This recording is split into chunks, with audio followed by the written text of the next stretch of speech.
video se blog ase ina namjari base online class ki marak thatna online class ki marak thatna yam nungai ba entertaining oiba yam nungai ba program ama khak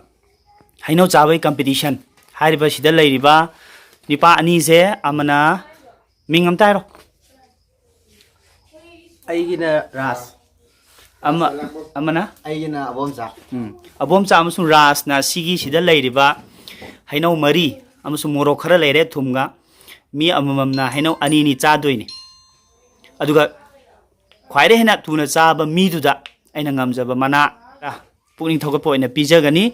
sida minute ki masingi wafam leite aina sigi blog se namjari base supna de entertainment oina ba lockdown manung sida chathok khotok pa yadaba blog namba ngamdaba aduna sum aina aigi imanaba furniture toba imanaba magi yum da lakpada anga ani se thengna dana tawsiene yam entertaining oiba ama khak tawni adu hoji akhoi se video se haunaba sem sarage ani se yarabra ni yare ko ready ore Raj ka Abomcha ga okay hoji mayam yengbiro hoji ani se hoji minute masing di leiti ani se tuna Heinou ani ni cha doini Heinou si yam sinba Heinou ni mayam su ubiramani morok sisu mayam yengbiu morok sisu yamna saba morok ni Heinou sisu yamna hauba asinba Heinou ni amta ani sina kamaina samna bida mayam yengbise okay adudi ai se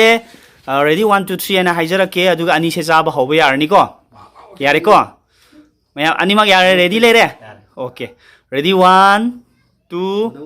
3 yare hobi yare ani se hoji Heinou chaba hokre Heinou chaba hokre morok se ani dei ta de bida cha doini ko noi ni na Heinou ani chari si amna hauna chai se abai ta kai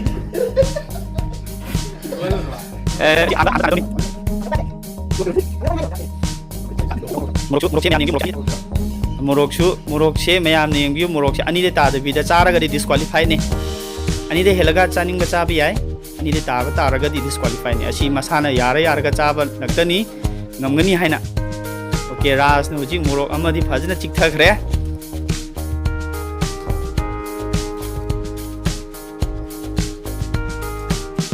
yamna hawba mali yengbada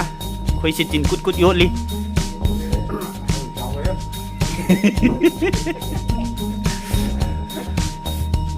Heinou di boyo amaru saning tabi ai ko taning so malu di yam ngai kumai ni lockdown manung sida su entertainment ba yam nungai kumai ni lockdown manung sida su yam entertainment oi ba kalen gi matam su oi banina sagat pa matam ni na hai cha su pam ja ba matam ni aduna ni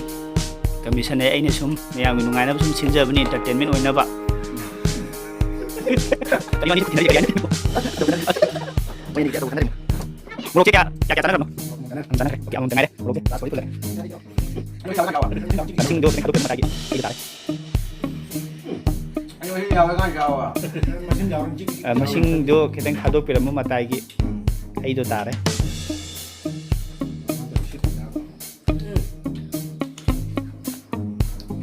video do so ong tang di hing biro sana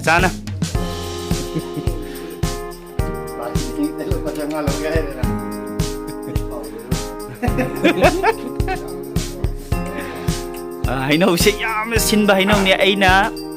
yam sinba Heinou khallaga orak bani competition se hena nungai na bi dam ta morok su atek pa tawga do nungai khitra aina hena saba morok chigi morok se na tawbani ji loi dore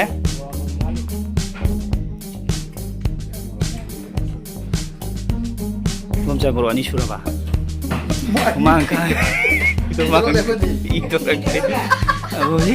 cara video am cinda oji morok samandana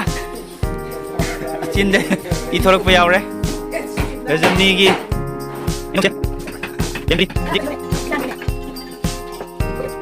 ini tadi itu penci ambil di luar boleh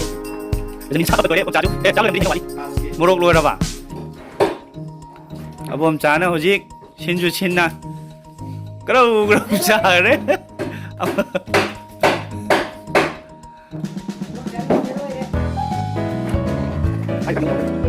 Yang hao Abomcha sai ji tapi hangi bina je hoji Abomcha ki malu ma sai je competition की winner है जे हुजी Abomcha की मरु निमान सारे बसे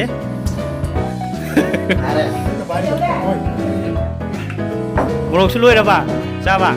okay फरे मयाम से winner होइना हुजी Abomcha ना winner ओइरे हुजी सिगी मयाम खुबाम तो खुजे जे याम नुंगाइजे अदु लोइसलक पोइना Abomcha सिगी ngasi competition तौरिसे सिगी मटान कमेन्ट अमतंग हाइबियो करी फाउबा मा चारिसे मोरो अनि सु चागरे हैनो सु अनि चाद्रिए दो अंत दिए ngana तो चाबो ngambase मोरक साब्रा कमाय तवे सिनब्रा मोरक खाया अदु रासु फजन होना के जी मटांग कम्युनिकेशन की मटांग से कैनोम ता हाइबियो दम खावे दार ओके फरे अनि से याम थागचरी ngasi gi swaida ai gi blog ase tenji rage mathang gi blog ta hena nungaiba karigumba ama khakka loinana